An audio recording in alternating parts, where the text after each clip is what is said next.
Hello everyone, इस video में हम बात करेंगे सीटेट एग्जाम 2024 जो कि 21 जनवरी को है। उसके लिए हम यहाँ पे सीडीपी पेपर 2 के 30 क्वेश्चन डिस्कस करेंगे, जो कि पेपर 2012 यानी सीटेट 2012 के नवंबर में जो पेपर आया था उसके 30 क्वेश्चन डिस्कस करेंगे। ठीक है, तो इससे पहले मैंने सीटेट 2011, सीटेट 2012 जनवरी में जो पेपर हुआ था, उसके साथ साथ सीटेट 2019 के सभी सब्जेक्ट जो कि दिसंबर में एग्ज़ाम हुआ था, और उसके साथ साथ 2019 का जो आपका जुलाई में पेपर होता है उसका भी सोल्यूशन करा रखा है, तो आप डिस्क्रिप्शन जरूर चेक करिएगा। ठीक है, तो आइए चलते हैं क्वेश्चन नंबर 1 देखते हैं। बाल केंद्रित शिक्षा का समर्थन निम्नलिखित में से किस विचारक द्वारा किया गया? पहला है बी एफ स्किनर, फिर इसके बाद है जॉन ड्यूवी, फिर उसके बाद है एरिक एरिक्सन, फिर चार्ल्स डार्विन।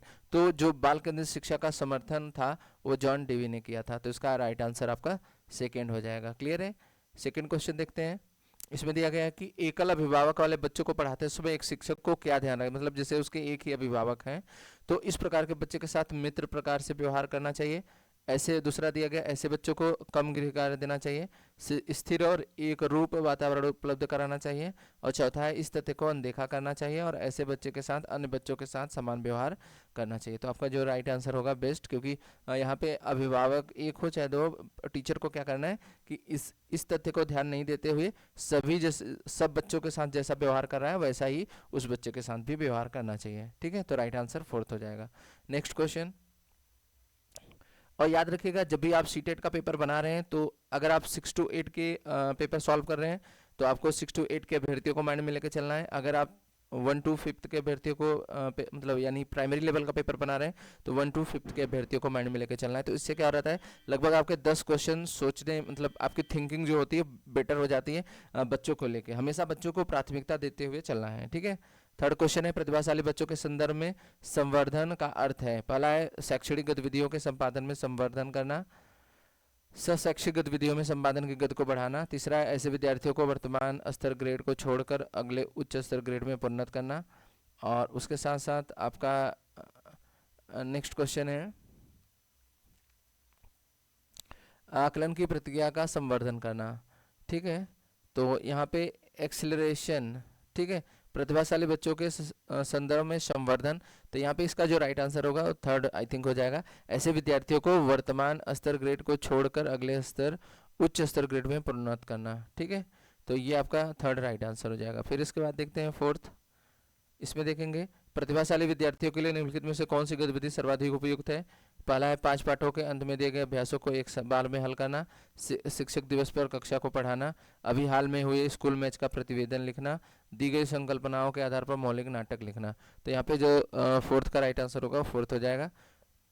अगर किसी बच्चे को अगर किसी बच्चे को कोई जैसे कोई एक मतलब आप इन्फॉर्मेशन दे दिए और उस इन्फॉर्मेशन पे बोल दीजिए कि आपके उसको ये नाटक लिखना है, तो ये निबंधात्मक जो प्रश्न होते हैं निबंध से रिलेटेड, ये बच्चों के मतलब कि मौलिक जैसे मौलिक नाटक है, तो ये बच्चों के प्रतिभाशाली विद्यार्थियों के लिए सबसे ज़्यादा अच्छी गतिविधि मानी जाती है। क्लियर है?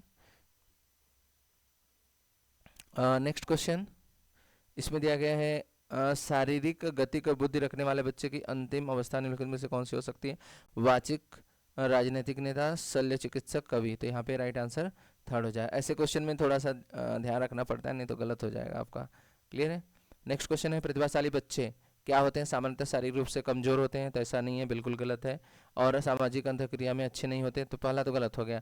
दूसरा है सामान्यतः अपने शिक्षकों को पसंद नहीं आते, ये भी गलत है।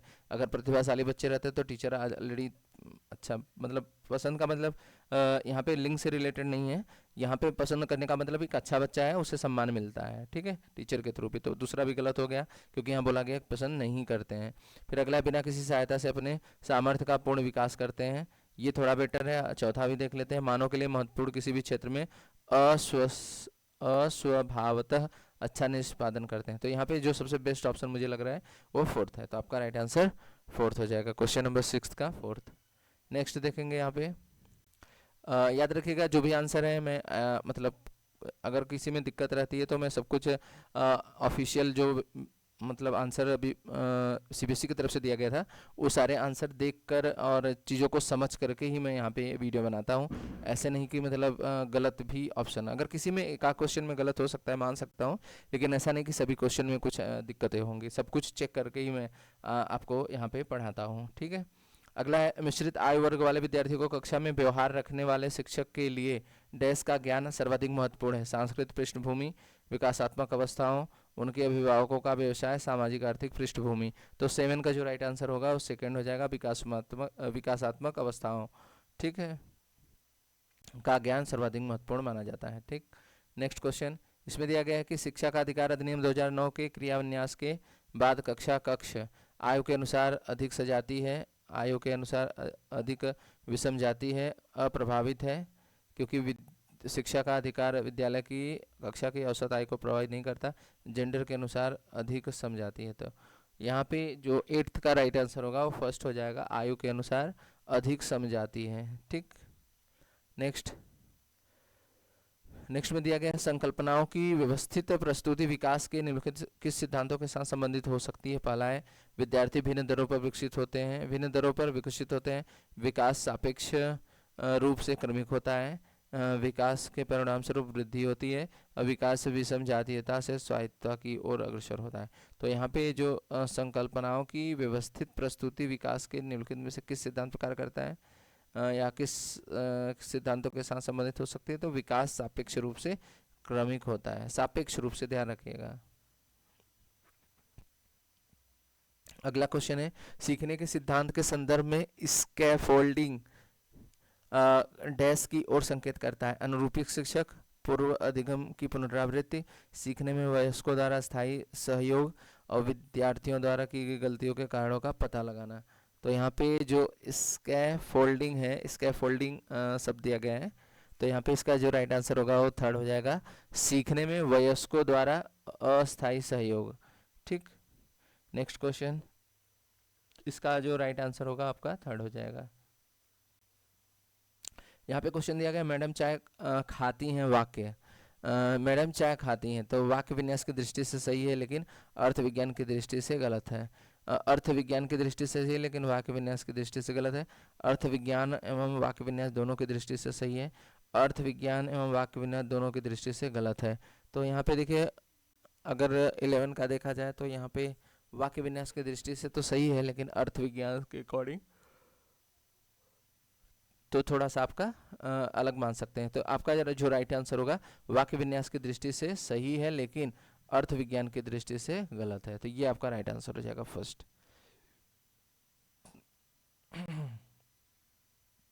अगला क्वेश्चन, बुद्धि लब्धांक के आधार पर विभिन्न समूहों के विद्यार्थियों का वर्गीकरण उसकी स्वगरिमा को है और उसके शैक्षणिक निष्पादन को है। तो यहाँ पे जो 12 है, 12 का राइट आंसर हो जाएगा फोर्थ, घटाता और प्रभावित नहीं करता। यहाँ पे आ जाएगा घटाता और यहाँ पे प्रभावित नहीं करता, ये आपका यहाँ पे आ जाएगा। क्लियर है। नेक्स्ट क्वेश्चन, इसमें दिया गया है, रेवन का प्रोग्रेसिव मैट्रिसेस परीक्षण डैश परीक्षण का उदाहरण है। मौखिक बुद्धि लब्धांक, संस्कृति बुद्धि मुक्त बुद्धि लब्धांक, और असमूह बुद्धि लब्धांक, व्यक्तित्व। तो 13 का जो राइट आंसर होगा वो जाएगा सेकेंड, आपका संस्कृति मुक्त बुद्धि लब्धांक। फिर आगे देखेंगे, एक महिला ने भोजन प्राप्त करने के लिए अपने बच्चे को बेच दिया। इस खबर को के आधार पर अच्छी तरह समझा जा सकता है। मनोविश्लेषणात्मक सिद्धांत, पदानुक्रमिक आवश्यकता का सिद्धांत, मनोसामाजिक सिद्धांत, पुनर्बल आकस्मिकताओं का सिद्धांत। तो 14 का जो राइट आंसर होगा आपका सेकेंड हो जाएगा, पदानुक्रमिक आवश्यकताओं का सिद्धांत।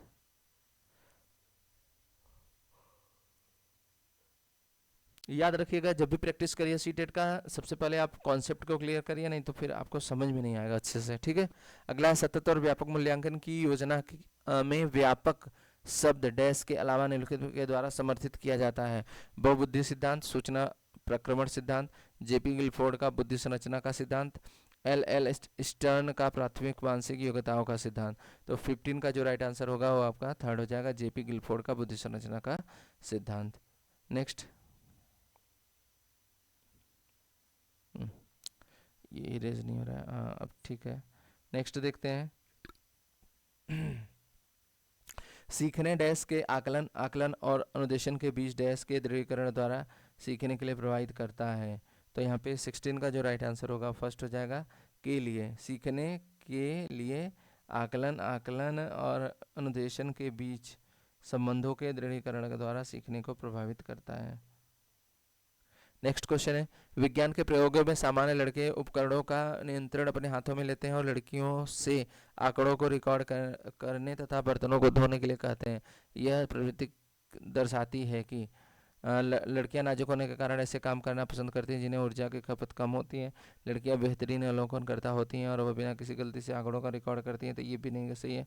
पुरुष और स्त्री की रूढ़िबद्ध भूमिका विद्यालय में भी होती हैं। तो यहाँ पे देखिए आ गया ना, लिंग से रिलेटेड क्वेश्चन है। तो इसका जो राइट आंसर होगा ये आपका थर्ड ही होगा। क्लियर है। फिर आगे, कक्षा में शिक्षक और विद्यार्थी किस प्रकार जेंडर को डैश करते हैं सीखने के वातावरण डैश। तो यहाँ पे देख सकते हैं 18 का राइट आंसर हो जाएगा थर्ड, रूपांतरित और को क्षुब्ध करता है। तो यहाँ पे जो राइट आंसर होगा आपका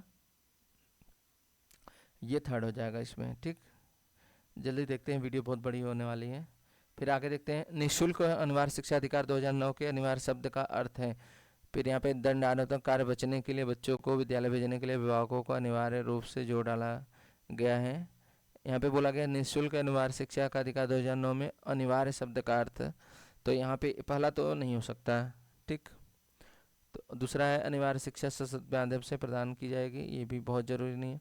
लेकिन ये जो चौथा है ये सबसे बेस्ट होगा। उचित सरकारें दाखिले उपस्थिति और प्रारंभिक शिक्षा की गुणवत्ता को शिक्षा की पूर्णता को सुनिश्चित करेंगी। तो राइट आंसर फोर्थ हो जाएगा। नेक्स्ट क्वेश्चन देखते हैं, फटाफट देखते हैं, काफ़ी टाइम हो रहा है, मतलब थोड़ा सा वीडियो तेज़ी से करते हैं क्योंकि यहाँ पे बहुत बड़ी वीडियो हो जाएगी तो आप देखना भी पसंद नहीं करते हैं। निम्नलिखित में से कौन सा सिद्धांत पाठ्य योजना में शामिल नहीं है। पहला, उद्देश्यों की स्पष्टता, शिक्षण का ज्ञान, योजना की दृढ़ता, विद्यार्थियों का ज्ञान। तो इसका राइट आंसर थर्ड हो जाएगा। नेक्स्ट क्वेश्चन, इसमें दिया गया है कि अधिगमकर्ता का स्वनियम का क्या अर्थ है। स्व अनुशासन और नियंत्रण, अपने सीखे गए स्वयं परीक्षण करने की अनुयोग्यता, करने की योग्यता, विद्यार्थी निकाय द्वारा बनाए गए नियमों और विनिमय, विद्यार्थियों के व्याकरण के लिए विनियमों का निर्माण करना।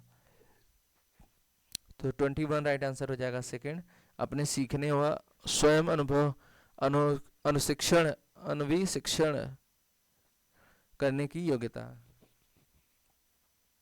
नेक्स्ट क्वेश्चन देखेंगे, इसमें दिया गया है कि जॉन डीवी का समर्थित लय विद्यालय के उदाहरण है फैक्ट्री विद्यालय, प्रगतिशील विद्यालय, पब्लिक विद्यालय और सामान्य विद्यालय। तो 22 राइट आंसर हो जाएगा सेकंड, प्रगतिशील विद्यालय आपका राइट आंसर हो जाएगा। ठीक, नेक्स्ट क्वेश्चन, इसमें दिया गया है कि सीबीएसई द्वारा प्रस्तावित समूह परियोजना गतिविधि डैश का एक सशक्त साधन है। तो यहाँ पे 23 जो राइट आंसर होगा फर्स्ट हो जाएगा, सामाजिक भागीदारिता को सुगम बनाने के लिए। नेक्स्ट क्वेश्चन, नेक्स्ट है, आंतरिक रूप से अभिप्रेरित विद्यार्थी के लिए पुरस्कार की बिल्कुल भी आवश्यकता नहीं है। के लिए वह पुरस्कार की उनकी अभिप्रेरणा को बनाए रखने के लिए पर्याप्त नहीं है। कहा बाह्य रूप से अभिप्रेरित विद्यार्थी की तुलना में अभिप्रेरणा स्तर पर कम होता है। तो यहाँ पे और फिर चौथा ऑप्शन दिया है, के लिए औपचारिक शिक्षा की आवश्यकता नहीं है। तो 24 का जो राइट आंसर होगा वो आपका सेकेंड हो जाएगा, के लिए बाह्य पुरस्कार उसकी अभिप्रेरणा को बनाए रखने के लिए पर्याप्त नहीं है।